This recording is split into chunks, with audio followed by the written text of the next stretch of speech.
Good day, everyone, and welcome to the initial episode of No Slapping Up. No Slapping Up. My name is Philip, and I'll be your host for today's episode. Before we begin, I'd like to give a little overview of what this podcast is. No Slapping Up is a podcast hosted by Youth Against Gender-Based Violence, a program sponsored by ORG Education. This podcast is a platform where we'll highlight, discuss, and enlighten youth and the wider public on issues related to gender-based violence. In this premiere episode, we'll be focusing on the basics, what gender-based violence is, types and examples of it, and the prevalence of it globally, regionally, and locally, of course.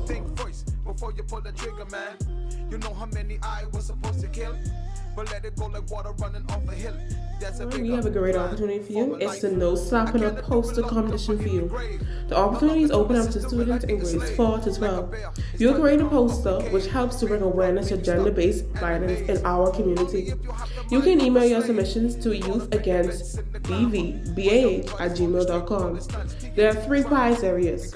Winner will receive a $50 gift certificate, t-shirt, and your art will be used and credited in our campaign.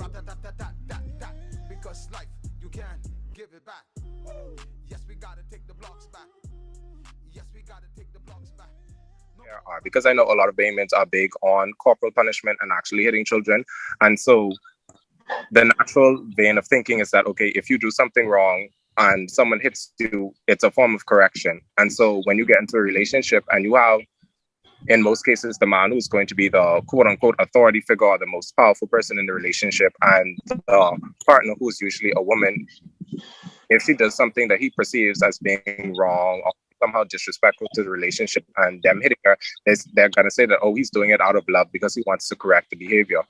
And I know normally we think, oh, the different situation, but believe it or not, if at 5 years old up to 18 years old, you hit me every time and claim that you love me and you're doing it because you want to correct my behavior, when I'm an adult and I'm looking to address an issue, what is going to be my frame of thinking? What else is it going to be other than to hit you and say that form of correct? Mindset to that? I don't know. And that's tough as well because some people are so set in their ways that they aren't even willing to entertain the idea of something like that happening. It's more of like a traditional thing, like generational. If it's like a constant every generation thing, then if there's no change, then I expect it to change. If your grandfather, your father, and then you're gonna keep on doing what you see they do because that's where you learn from. Children learn by habit, and they learn their habits by watching adults. So you see how some children learn how to curse and learn how to stick up their middle finger. They ain't learn that from themselves. They learn that from adults. And then children also learn from other children, and then they take that to their peers, and then it just turns into a whole constant thing of just repeated behavior and no one to correct them because everybody's stuck in the same way. Everybody's stuck on the same path. That's how I feel. And to go off of that, if you don't act like the normalized little kid or the normalized teenager, you are ostracized and people call you weird. And why you acting like this? Why you don't go out and do all of this and this with everybody else when and then you think of yourself as a problem because you're not acting like how everybody else acts when actually there's nothing wrong and you're just not repeating the cycle. Again, I think this may be a kind of controversial thing to say, but again, I think a lot of what happens here is poor socialization of Bahamian children, especially young boys in general. And because that poor socialization is culturally normal, we don't see anything as being wrong with it. So when you are outside that, cultural or social norm, like you said, you end up being ostracized. And so as a result, you kind of develop these traits because you want to fit in. And so you start doing things that, aren't particularly natural, or you're not inclined to do these things. And you may even know deep within yourself that something is wrong with the behaviors that you're exhibiting. But because you may want to fit in and because peer pressure may be so strong, you have people enacting these forms of violence against people in terms of so they can be considered a man or like a proper boy society and Bahamian society, that is. Like, you know, some people, I'm going to talk about Nassau because this is where I grew up, but like in Nassau, some people could stay within one area their whole life, go to school, go to primary school, go to high school in that same area, get a job in that same area. They don't need no car because they could walk from their house to school, pick up their siblings or whatever, go to work, come back home, and they don't have to do anything. They could go out and party in that area. Some people ain't never been to Atlantis, like been over the bridge to PI just to see or just to expose themselves. And that comes from people not taking it seriously, not trying to explore and educate themselves. So it really is tough on this little archipelago we have. Yeah, Because and there's a connection Yes. between education and higher levels of violence. Statistics do kind of prove that. And no, it's not to disparage anyone who may be of a poor socioeconomic background, because you may not necessarily have the money, but in terms of access to things, and I guess that goes back to the whole leadership thing that we started with. It's, we look at these areas where they are, economically depressed. So what are we doing in terms of community engagement to try and uplift those areas? And whose responsibility is it? Because when it comes to community issues and all of that stuff, okay, and it's an interesting thing that you said that because there is a connection between people of poorer socioeconomic backgrounds engaging in higher levels of violence. And that's not to disparage people of poorer socioeconomic backgrounds. It's just more of an access thing than it is them being inherently violent in and of themselves. And that goes back to the whole thing about leadership that we were talking about earlier. So like, what kinds of community engagement, what kinds of activities do you have for these people that you're going to do to educate them and uplift them? And I think it also goes back to the whole conversation of whose responsibility is it? Because normally when it comes to these social issues, these kinds of nurturing sort of things, it usually ends up falling on the women in leadership who are seen as being responsible for socializing people. And sometimes we know that in terms of how sexism works, sometimes you need men in order for other men or young boys to listen. So I think it would be different if we would see a better response. This is just a thought, but I think it would actually play out that if we had men in more of these social roles, that we'd see a difference in the behavior of men in this country, instead of just that rule to think, oh, that's their job, because it's their job to like teach behavioral things or attitude things. Like got men to actually tell us they need to change their behavior and actually start enacting better behaviors, then I think we'd see a vastly different response in these communities. I completely agree. I completely agree. Usually it works as if the mother is like trying to teach a child something, if they don't learn or if they don't want to listen to the mom, they just call it dad. And once the dad comes, that child listens and the child learns what they need to learn, even though the mother already said. And that's just how people think life works. Exactly. And it's not even that, if that makes sense. And the thing is, and that's a good point that you brought up, it's not even that the father is saying anything different or he's probably saying less. He's probably more than likely he's just saying less, but because he presents that physical, threat of I guess being stronger or bigger, he's likely to get, a more cooperative. More intimidating. We know that, there are usually places that should be considered safe spaces that end up being the perpetrators or that end up housing these predators or, enactors of gender-based violence, like schools and churches and different youth organizations. So what do we have to say about that? Like, usually most of our teachers are women.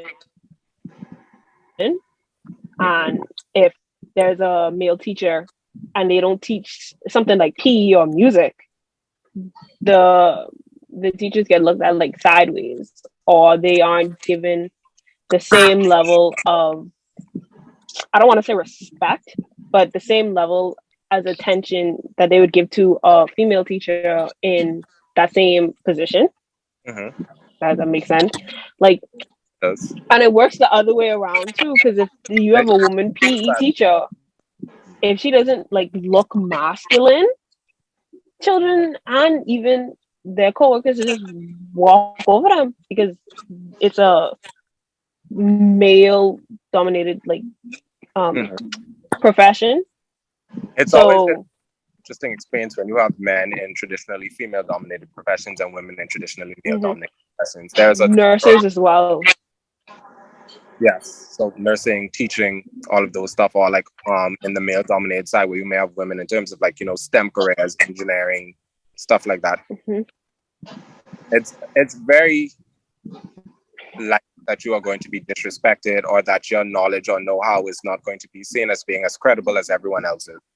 You're going to be seen as less competent before you do anything to show that you are. There, And quite frankly, you may be more competent because in most cases, because you've had to face so many barriers to get where you are, you had to do more than what most people of, you know, the traditional, the tradition, the man, you know what? Let's move on. Take it down. okay, okay. It's just- And like when you mentioned STEM, there are videos online, like on TikTok, since everybody's on TikTok. There's a whole side of TikTok where a lot of black women in STEM, they post videos, and women in STEM in general, they have videos of them in a Zoom class being talked over by a male classmate or even the professor, talking over them and trying to get their point across when they're actually just saying the same thing. Or they can tell their stories about like going to an event or going to a party and people asking them like, oh, why are you here? You're a woman. What do you know? And stuff like that. Like there's a professor who was at an event, and before like the whole thing started, somebody came up to her and was like, oh, what are you doing here? You need to do this and this. Do you know who the author is? And since she didn't have a feminine name, the author didn't have a feminine name. The person just came up and started talking, and then when the event started and she got up to go on stage, that person looked really, really dumb because you're talking about the same things that you're here to the event for, that the person wasn't. You didn't think about that person might be a woman. Like, honestly, that's one of my favorite things. So there's always this case, like you said, so someone doesn't have a traditionally feminine name. So they have like, you know, a more unisex name like Alex or something like that. And so mhm, because they actually think of men as being the smarter people or the more competent ones, when they read the name, they think that the author or whoever of the book or the article is a man. And so then when the woman starts talking, she doesn't announce herself at first, so they don't know who she is. And they're like, oh, but did mhm. you read this book by so and so and so? And he says this, and they're like, well, she actually said that. And I know she said that because I'm she. I I'm am her. she. Like, I'm the person I that like to actually, see. I love that. I love to hear like I am she. I am her. It's honestly, boy, it's funny. It's funny, and it also hurts a little bit because I bet again, whale, get off that. because you realize that you're being disrespected, like right in your face, despite the fact that you Yeah. actually did. People are discrediting you while praising the work that you did. Mhm. Mhm. Exactly that. And while we're talking about jobs, I don't know if this related, but I did a paper on gender bias in accounting at my basically my last year of college, Mhm. and I sent surveys out to basically people in the accounting firm, and I can't remember exactly what my question was, but I was asking like why is it that mostly men are in charge compared to women? And someone commented, and it was like, because women are always in their feelings and a bunch of stuff, and I'm like, what? Again, What that does that goes, have to do with like I executing said, a job? about our, you know, initial conversation about women in leadership and women being seen as less likely to be effective leaders because they are, you know, emotional or anything like that. And I'm like, you would think that in a country with so many social ills, we would want leaders who are, you know, empathetic and are well aware of the social realities of the country. And that isn't even, you know, solely confined to women. We want men and women and anybody, people of any gender, to be, you know, sensitized to the issues that are happening in the country. So I don't see how people use that as a negative. Very idiot. Mhm. But they see being sensitive as being weak. That's why I don't see women as good Because leaders. they don't like women. Like it They should just say that. Yeah, that's it right there. They just don't like just say women. you don't like women. I just like, Just One say if you you don't don't like like women. women, just say that. Like you doing all this extra talking and all this extra slapping up, just to Ain't no long women time. in general. No slapping up. Just say you don't like women. Just say you One don't time. one time.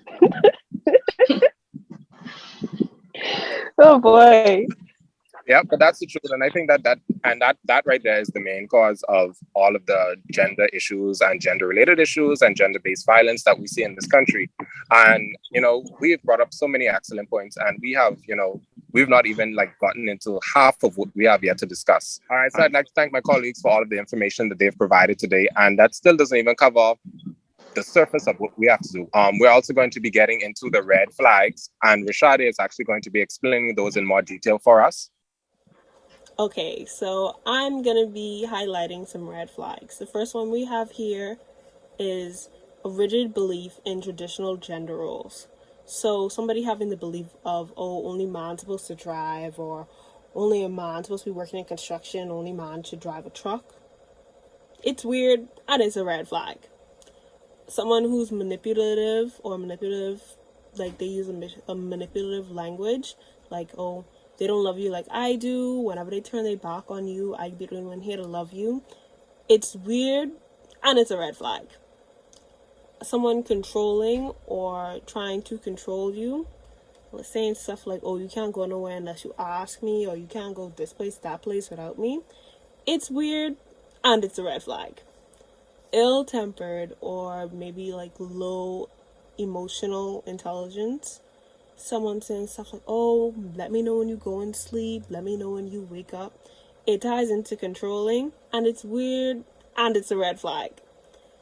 And lastly, we have ignoring or disrespecting your boundaries. So if your boundaries set and someone still decides to show up wherever you are, whenever they feel like, come and try and see you whatever time that they want to, it's weird, and it's a red flag. Before I leave, I'd just like to say big up to my girls, Rashadi, Alexandria, Sabrina, and Sarah, even though she didn't speak on today's episode. Those are the other members of our team. Be sure to follow us on our social media pages for the latest updates on this podcast and any other initiatives we may have. Those are at No Slapping Up on IG and Twitter, and the OIG Bahamas Facebook page and YouTube channel. Be sure to join us for our next episode, where we'll be expanding the conversation on gender-based violence and ways to mitigate it. Until next time, remember, no slapping up.